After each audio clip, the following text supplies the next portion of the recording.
Saitex is a responsible business because we are very purpose-driven, and our actions have always been balanced between social, environmental, and fiscal sustainability, so to say.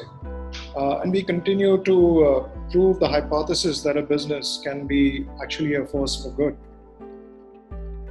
All right. So, my name is Sanjeev Bahl. I'm the founder and CEO of Saitex. And like you and everybody else, I'm just another child of this universe. And what do you mean by responsible? The responsibility sets in through purpose. You create positive impact. You create positive impact environmentally, socially, and you still make profit to ensure that you continue your mission to carry on creating positive impact. Saitex is committed to being a circular and a carbon neutral organization.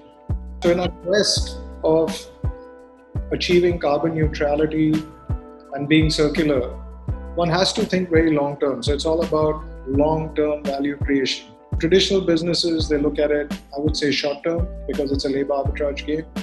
Purpose-driven organizations like us, we only think long term.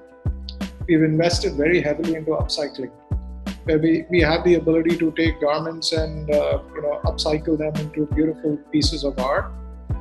And socially, we continue to engage and hire people from backgrounds who need to be integrated fairly, with equal pay and equal respect and dignity into mainstream organizations.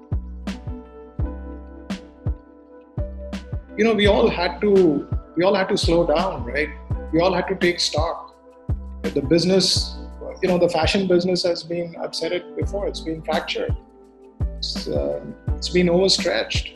And this little rubber band had to snap at some point in time. At Saitex, we've taken all this into account. It's a very thin line between need and greed. Honestly, could we have grown 3x, 4x, 5x? We could have. But we didn't. It was a conscious decision to remain at a size and be relevant. So I think that strategy also paid off. So the first thing is you have to sleep with yourself, so you got to learn to listen to your inner voice. And from there you have to reset your priorities. Yeah. So that's number one. There's a very, very thin line, right, which I'd mentioned earlier, between need and greed. And that thin line also is that line which I call a line of contentment. And I encourage people not to get entangled in this race. It's a crazy race, right? My advice to people would be to just walk away from this rat race, set your own path, draw your line of contentment, think more long term, and be more purposeful in the approach, and listen to the inner voice.